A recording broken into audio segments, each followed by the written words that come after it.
Hello, folks. So right now I'm going to demonstrate the newest project, and really what you have to do is first off create, do your research as far as what kind of site do you think is absolutely the worst that you've ever seen, and then recreate or basically design it the way you think it should be designed. And I'm going to show you how you can do that.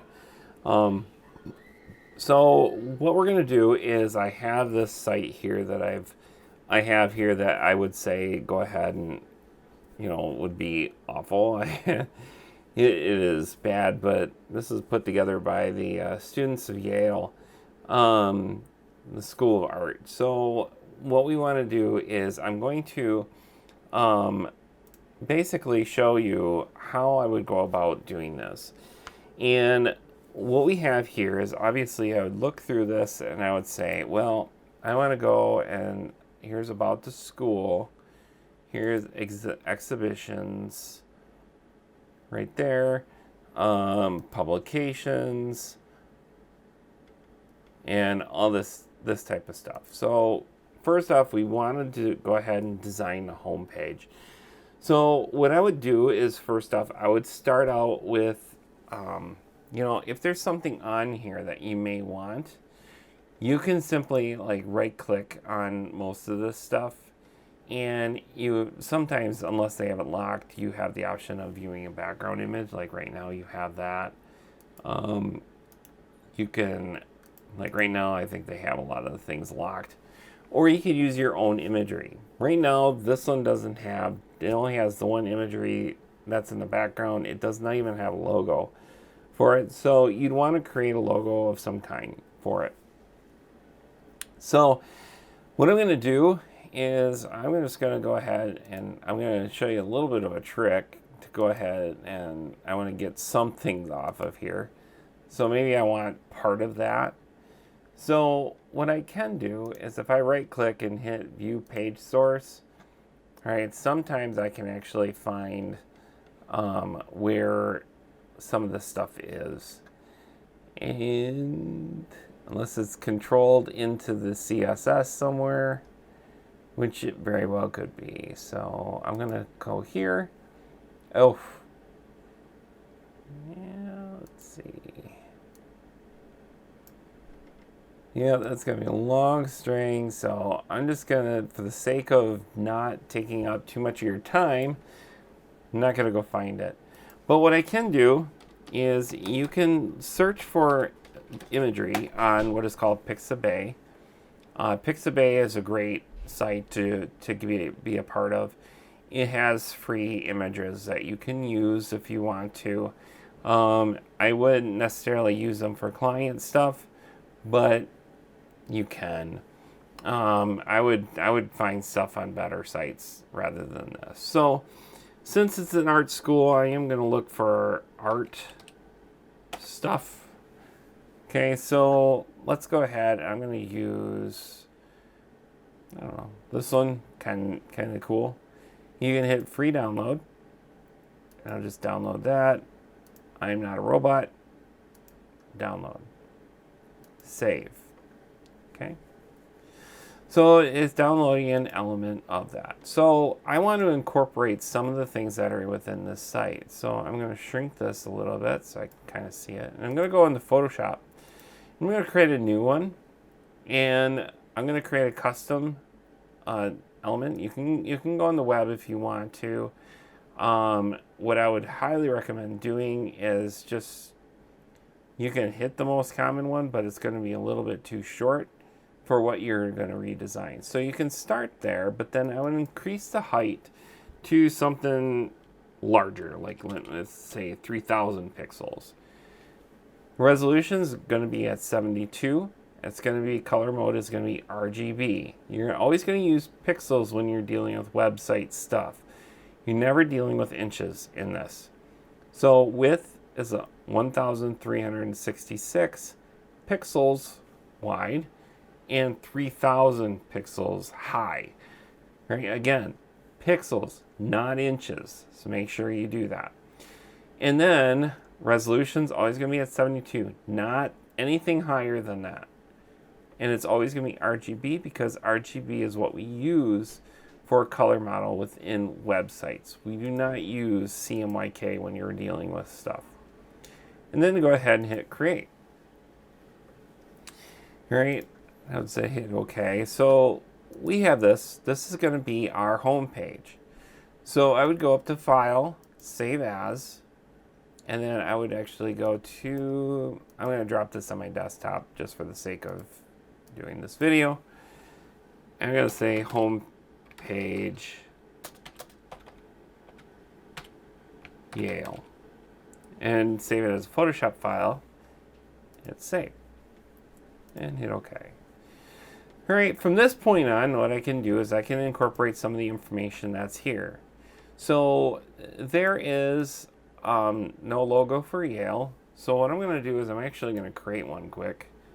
Say Yale.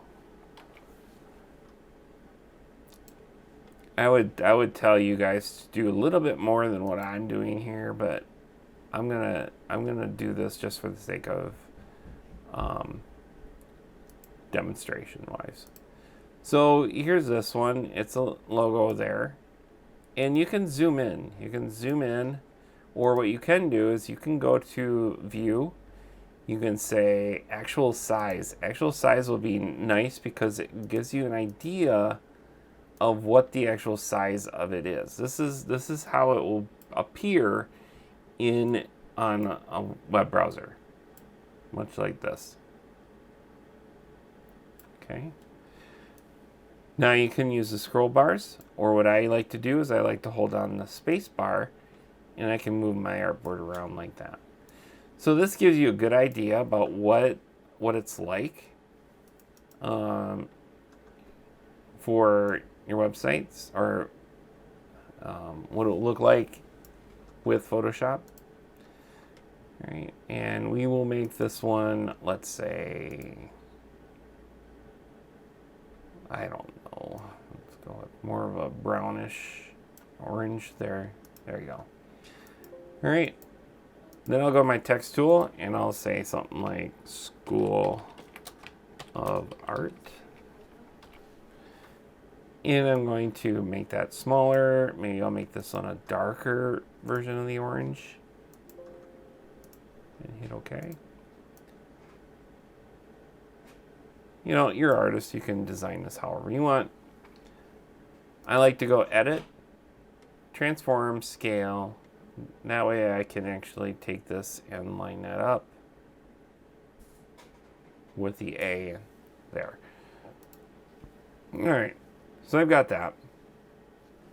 Now I can zoom out if I want to, just so I can kind of get most of it in here.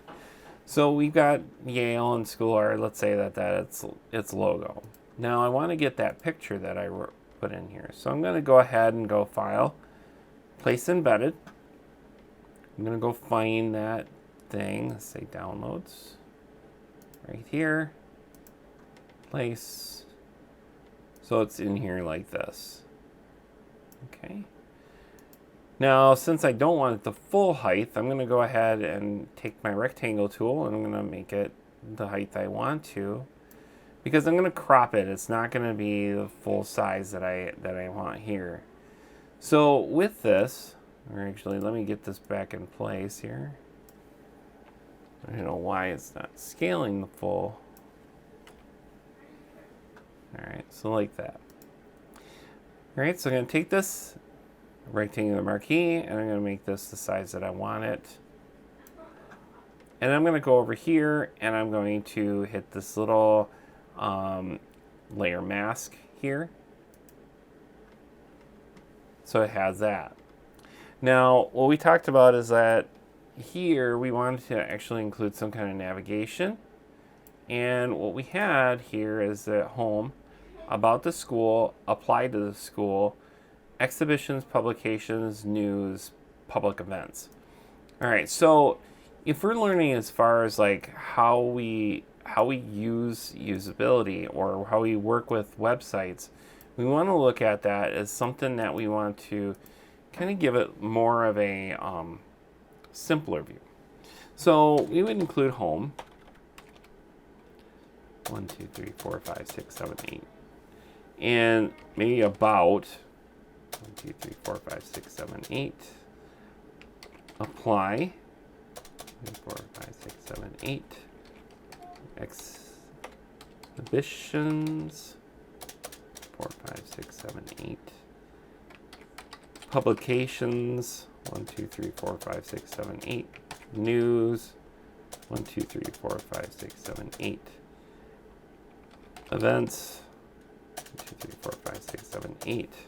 And there's something that's missing here. How would you get a hold of it? So it's a contact as well. All right, so I'm going to zoom out. And I'm going to bring this in here just like that. And I'm going to change its size a little bit. So I have it here. All right.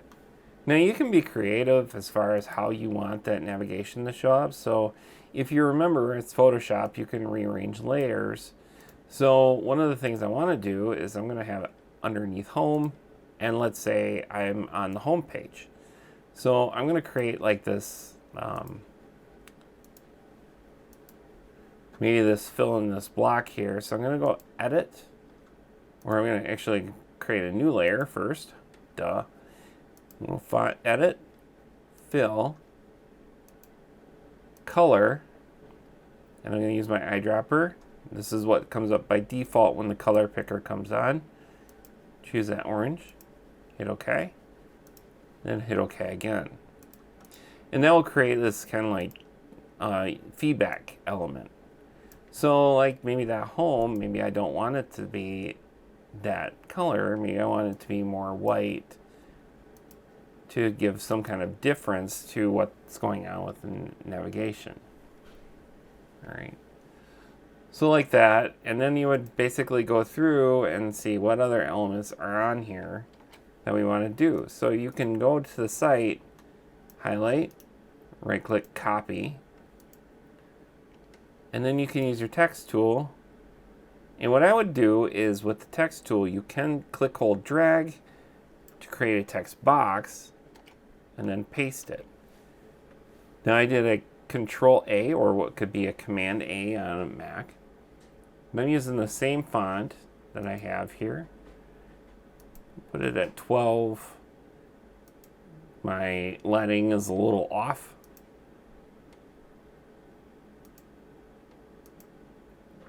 And then my paragraph, I'm going to make this right justified.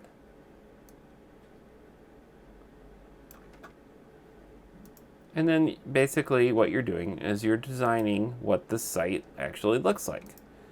All right. So you can add more pictures in there if you want to, since the site really didn't have much except for the background elements. And there's something here. If you do want something that's here, what you can do is you can take what is called a screenshot.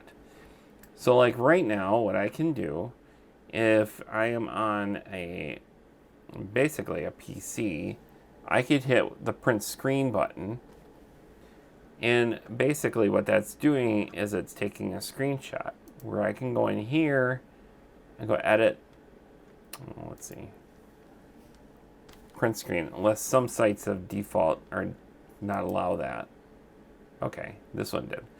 All right, so I hit paste, and here's my entire screen that has got plopped in here. So what I can do is I can come in here, take my rectangle tool, highlight what I want, and then basically edit, copy, edit, paste, and then go to my layer 2, which is what I pasted in, and delete that. So then I can use whatever, a screenshot that I made of the site. All right. So basically, I'll just go through the whole design and develop basically 3 pages. 3 pages from the site that you are created that's bad. So it's like right now I'm do the home page. I could do the about page on here about the school. and I could do the apply. So you could do one of the, like 3 of those, or you could do a contact page. It doesn't matter. But they have to be 3 pages from that site, from that one site. So how would you design this? This is a task that I have you guys on. Right? Hopefully that helps. And if you have any questions, by all means, reach out. See ya.